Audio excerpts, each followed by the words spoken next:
What is up, guys? Welcome back to another GeekaWhat video. And in today's video, I'm going to be showing you how to build a gaming PC build step by step. I'm going to run through absolutely everything from each of the individual components to the cables and the wiring, and cover off a few mistakes along the way that you guys should try and avoid. So without any further ado, let's dive into it. After a quick ad from today's video sponsor. The Corsair K70 RGB 10 keyless Champion Series keyboard is one of Corsair's latest releases and builds a keyboard in an awesome 10 keyless form factor. The Champion range has been specifically developed with top esports pros and builds on years of testing. RGB can be easily customized in Corsair iCUE as usual, while durable PBT double shot keycaps and Cherry MX switches guaranteed for 100 million keystrokes keep you on top of your game. Learn more at the link in the description below. The two components I'd recommend everyone starts their build off with are the CPU, the processor,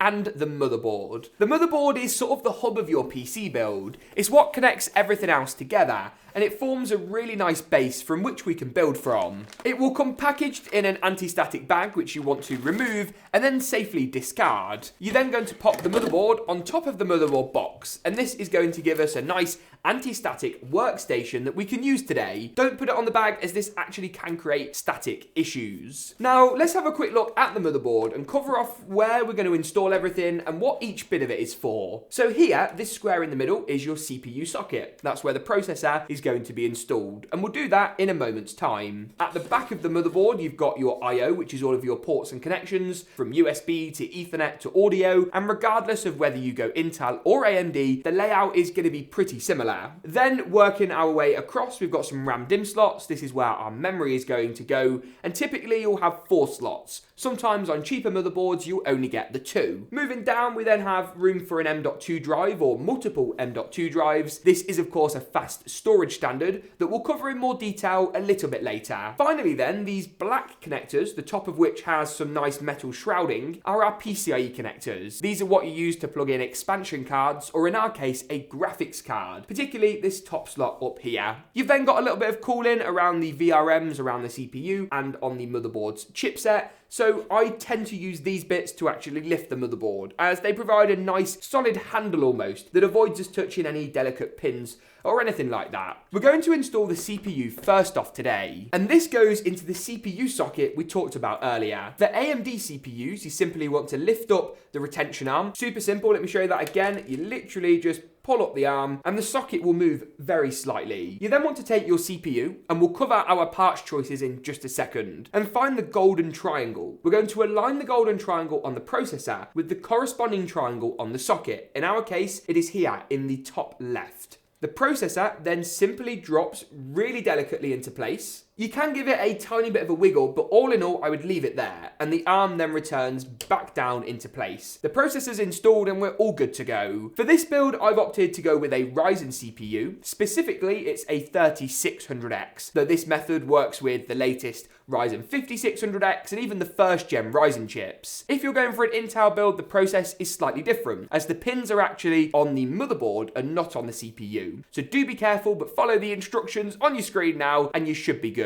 Intel chips do require a little bit more pressure, a little bit more force. Just take your time with this and make sure you're confident that you're going to get it right. The next component to install into the motherboard is the RAM. If you couldn't tell already, we're going to install as many parts into the motherboard as possible. This will make the whole build process that little bit easier and saves us trying to squeeze our hands into the PC case, which we'll come to a little bit later. For the RAM or the memory, I've got a 32GB kit of Corsair Vengeance Pro SL RGB. Now this kit is a 3600 MHz kit. That denotes the RAM speed out of the box, and that's something you really want to bear in mind depending on your CPU choice. Ryzen CPUs like RAM that's 3600 MHz or even faster, whereas Intel chips aren't quite so concerned. I will of course as well cover off what DIMMs you should use. Obviously in our build we've got 4 RAM DIMM slots, so we're just going to populate all of them. But what if you've only just got the 2? It's always a good idea to double check the motherboard manual, as this will tell you which slots you definitely need to use. But normally with 2 RAM DIMMs, it's the 2nd and 4th RAM DIMM slots, often referred to as slots 1 and slots 3, as RAM DIMMs count up from 0. In order to install the RAM, you're just going to pull back the retention clips. In our case, the motherboard's a bit fancy, so it's only got retention clips on one side, but some boards have them on both sides as well. You then want to find the gold contact strip on the RAM itself, and you'll see a notch. This notch isn't in the center, it's actually slightly off center, meaning if we try and install the RAM this way round, it's not going to work. So make sure the notch is in the correct orientation, and then you can go ahead and slide the RAM into place. You want to go ahead and apply even pressure to each side of the DIMM, just with a finger on each hand, and your RAM DIMM clicks into place. You will hear this click sound, and if you don't, then just go back, start it over again, and try not to panic. We're going to repeat the process for as many DIMMs as we've got. And as I said, in our case, we have actually got 4, so we can go ahead and populate the other 2 slots as well. With the RAM or the memory installed, the next component I'd recommend you install at this stage is the SSD. Now, SSDs do take several different forms. This is an M.2 drive, which fits into one of the aforementioned M.2 slots on the motherboard. But you will also find SATA SSDs out there, which plug in to the SATA connectors on the side of the motherboard, so you can save those drives for a bit later. I would absolutely recommend, though, if it's your first build in 2021, that you go ahead and pick up an NVMe Generation 3 or NVMe Generation 4 drive. I always include these in my builds, and you can check all those videos out in the playlist in the cards section now. This is really fast storage, and it's also really easy to install and takes away any of the errors, especially for a first-time builder. This is XPG's Spectrix S20G, which adds to an already good parts lineup in this system. It is actually an RGB M.2 drive as well, which doesn't add any complexity, it's just a cool little feature. Now, in order to do this, you want to locate the M.2 slots. It is always best practice to use the top slot if you've only got one drive. Of course, if you've got a couple of drives, then you've got to use both, and you'll be absolutely fine. But normally the top slot is the one that I would go for. You can see here the drive fits in a nice slimline form factor, and all of these storage modules are actually built onto a small black PCB board. You can see the RGB up top as well, looks really quite nice. And once again, the gold contact strip is back. The same as what you'll find on the RAM, and the GPU is also what you get in miniature form on your M.2 SSD. First things first though, let's go ahead and remove the M.2 heatsink using the screws on either side. Once you've removed this, you'll then see room for us to actually slide that gold contact strip into place, as well as an M.2 standoff in here. This usually has the M.2 screw that we need to secure the drive down pre-installed. So first things first, you want to remove that, and you will need a teeny tiny screwdriver for this stage, as the screw is absolutely diddy. As I say, this is what we'll use to secure the drive down in a moment's time. You then want to take the drive itself, find that gold contact strip, and then slide it into the slot at a 45-degree angle. You'll then find that even though the M.2 drive is semi-secure, there's quite a lot of flex. So you want to hold the drive down and secure it down with the M.2 screw that we just removed. And with that, the motherboard is looking pretty good. We've got the storage, the CPU, and the RAM all nicely installed, and that wasn't too difficult. The next step is actually the CPU cooler, and this is where you're going to see a lot of variation on a build-by-build basis. When it comes to CPU coolers, you've got 3 main options. The first is a stock cooler. This comes included with most CPUs, especially on the AMD side. It's completely free, and it's really easy to install. If you've got a stock cooler, this is the time to install it. The other option is an aftermarket air cooler. This is basically a stock cooler, but just a lot bigger. Potentially has 2 fans rather than 1, or if it only has the 1 fan, it will be much larger. Good options include something like Cooler Master's Hyper 212 RGB Black Edition, or some of the Noctua NHD range. When it comes to an air cooler, it's also a good idea to install this now, but to remove the fans before you go ahead and put it into the case, as it's all in all just a bit easier that way. The final type of cooler is an all-in-one liquid cooler, like the MSI unit on the shelf behind me, which I'll link alongside all the other components today in the description below. This essentially has a radiator, some tubes, and a CPU water block. Liquid will be preloaded and pre-filled inside of the all-in-one liquid cooler in the vast majority of instances, and flows around taking the heat from your CPU, dissipating it with the radiator. If you go for an all-in-one cooler, refer to its manual, and definitely do this after you've installed the motherboard into the case, aka you can skip a step. For AMD motherboards, you do get some CPU cooler mounting hardware pre-installed, with black plastic brackets on the top and the bottom, and then a metal backplate on the rear. Some coolers will actually leverage this black plastic mounting for their installation process. So before you go gung-ho and remove this, just check the manual. For the stock cooler that we'll be using today, we need to remove both of the screws and the black plastic brackets, but leave the metal backplate that's on the rear. Having removed those black plastic brackets, we can install the cooler. Now, if it's brand new, you will actually get pre-applied thermal paste, meaning you won't have to worry about applying your own. But if you mess it up the first time, which is completely fine, or you're actually reusing a second-hand cooler, then you'll want to pop a dab of thermal paste on yourself. In all instances, you need a bit of thermal paste between the CPU cooler and the CPU, but not too much, as this can actually be inefficient if you've just got loads of liquid sloshing about between the processor and the cooler itself. That's going to be more than enough, about the size of a grain of rice. Don't worry if it looks a little bit messy, it will do the job. Securing the stock cooler down is really simple. Find the black screws that are basically built into the design and line these up with the black holes on the motherboard backplate. You then simply want to pop the cooler down, making sure it is properly lined up with each of the screws. Secure it down in a cross pattern to make sure you're not putting too much pressure on one side of the cooler, and you're good to go. To finish off any cooler installation, you need to plug up the fan. Now this is a standard 4-pin PWM fan header. Fan cables can also be 3 pins, so if they are, don't worry about this too much. And locate the CPU fan header, normally on the top of the motherboard and also conveniently labelled. You're then going to simply slot the fan cable in, tuck the cable away, and you're good to go. The motherboard assembly is now complete, and we can finally go ahead and move it over into the case. So let's grab our chassis choice for today, take it out of the box, and then talk through the next stages of the build process. Oh, and if this video is helpful for you, give it a big like rating. That really helps us out here on the channel. Maybe even subscribe. Now we're getting excited. This right here is MSI's Sekira 100R. Now this is a pretty standard ATX case, and I quite like it. It looks pretty good with plenty of RGB fans built in, many of which are actually pre-wired, but we'll cover that in a second's time.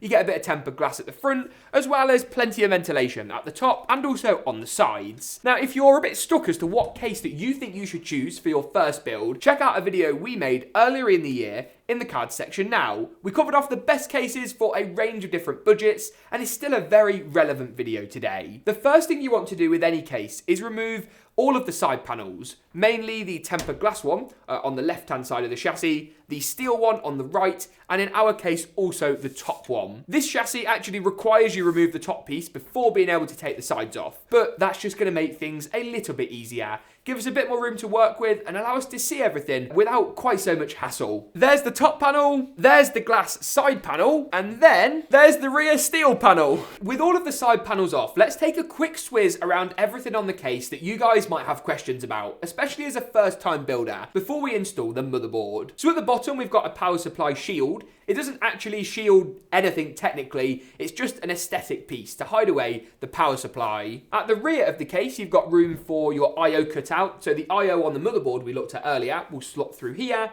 with room for any graphics cards or other PCIe expansion cards going below. Moving around to the back of the case, this is what you call the motherboard tray, and this is what's going to be hidden away. Room for the power supply is at the bottom, and we'll mount this through the rear of the case. You've also then got a cutout. This is what you'll use to mount a backplate if you've got an all-in-one liquid cooler and you need access to the motherboard while it's already installed in the case. You'll also find a built-in RGB hub. So if you take a look here, you've just got a standard 3-pin ARGB cable that just plugs into a nice little hub and can be controlled using the I/O on the top of the chassis. The final things then to note really are the rubber grommets on the rear of the case. We'll use these to thread and cable manage our power cables, and then the front panel connectors. These power up the ports on the I/O, which we'll look at in a second, and plug into the motherboard. But hold tight, as we've got a full tutorial on that later in this video. The I/O I'm talking about can be found on the top of the case here, with the LED button, audio ports, USB 3 ports, a USB-C port, as well as our power switch and our reset button. Now then, installing the motherboard into the case is pretty simple. The first thing you want to do is take the motherboard itself and locate each of the holes. You can see here we've got 3 at the top, 3 across the middle, and 3 along the bottom. These need to line up with standoffs inside the case to stop the motherboard screwing directly into the tray. So we can see here, conveniently, we've already got 3 at the top, 3 in the middle, and 3 along the bottom. The tray then really slides nicely into place, and the clever standoffs in this case, which are a little bit raised, will actually hold it in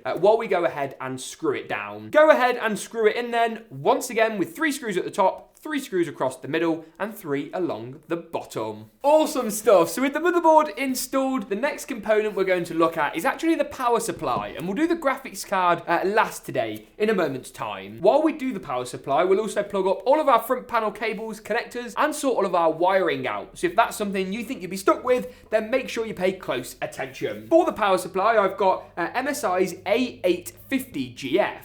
This is an 850 watt fully modular unit. Now, the wattage on this is perhaps a little bit overkill for this build today, but on your screen now, I'll pop a rough guide of my recommended wattages depending on the GPU that you're going for in your system. Of course, if you stack it with 25 hard drives and you add a load of expansion cards and overclock your CPU, you will need to go above the recommendations that I'm setting out. But for a standard build with 1 GPU, 1 CPU, and a couple of drives here and there, my recommendations are probably a good shout. Power supplies come in a couple of different shapes and sizes. You've got large power supplies like this full-size ATX unit, which is what I'd recommend for your first build. Those smaller SFX units are also available, especially when you use tiny cases. Power supplies tend to come in a couple of different designs. This is what you call a fully modular design, meaning you've got room to plug in as many or as little cables as you like. There's also a non-modular design, which, you guessed it, just has them all spewing out as standard, and then a semi-modular design, which is great for the budget builder. This gives you your CPU,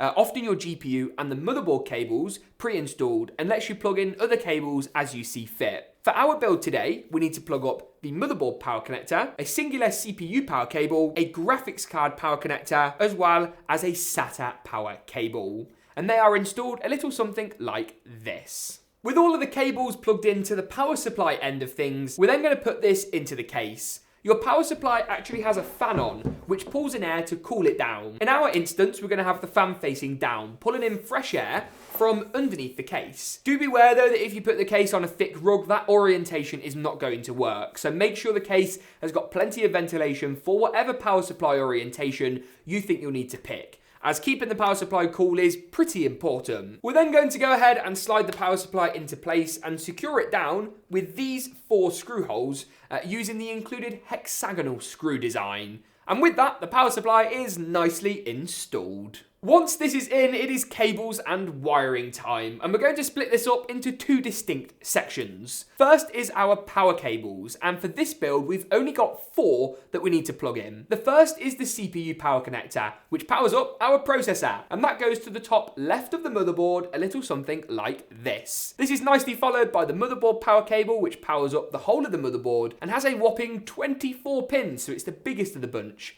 It goes to the right hand side of the motherboard, a little something like so. We also need to plug up a singular SATA power cable. This goes to the included pre-wired RGB fan hub and plugs in only one way round, so don't force it. The final power cable is not one we can do yet because we need to install the GPU first, so we'll come back to this. The second tranche of cables we need to plug in are our front panel connectors. The first of which is the USB 3 cable. It's the largest of the bunch and is notched, so we'll only go in one way round. We've also got USB-C, which powers up the USB-C connector, and this goes to the right hand side of the motherboard. It is a bit delicate and it is a bit fiddly, so don't force it. A HD audio connector is next and powers up the HD audio ports, so headphone and mic jacks, on the top of the case, and typically goes to the bottom left of the motherboard. Finally, you've also got front panel connectors. These are the fiddliest of the bunch and the ones that most people tend to panic about. Don't worry, as if you get these the wrong way round, you can simply go back and do them again. It just means the system might not boot first time. I'll pop a diagram on your screen now to make this a bit easier to follow along with.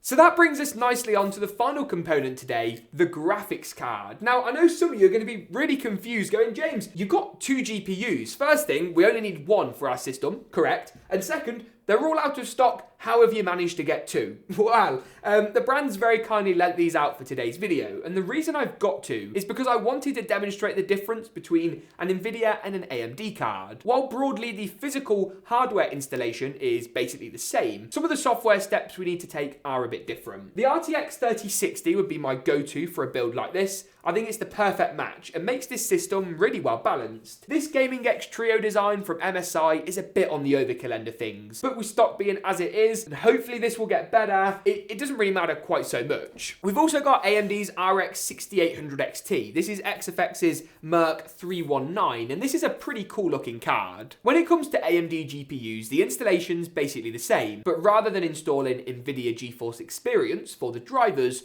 you want AMD's Relive software. I'll link this in the description below and show you on screen now the installation process for AMD drivers. Let's head back over to the Nvidia card, as I think that will look a bit better overall with today's design and colour scheme. As I say, this card's from MSI. I will link latest pricing and availability for all cards in the description below. And I do appreciate how difficult it is to get your hands on a lot of components at the moment. Hopefully, as we head into the kind of second half of the year, things will start to ease up a bit, but I mean, to tell you the truth, nobody really knows. Installing the GPU is really quite simple.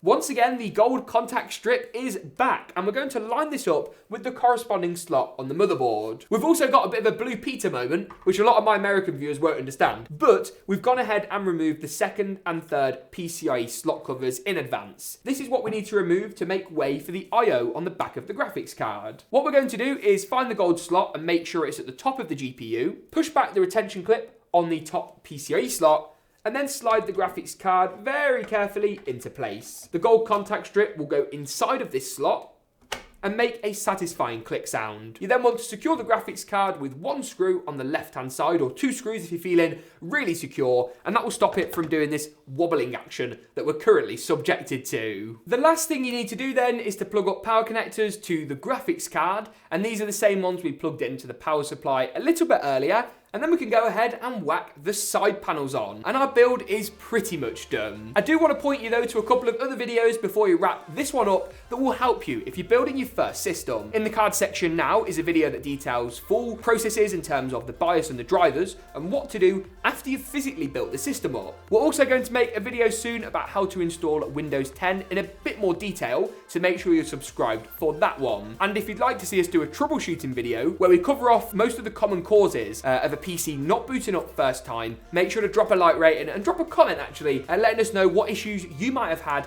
with a PC in the past. If you would like to see gaming benchmarks and performance of this exact system and compare prices for all the parts we talked about today, they'll be linked in the description below and the card section now in an article over at GeekaWhat.com. Otherwise, thank you very much for watching, good luck with your first gaming PC build, and as always, we'll see you in the next one.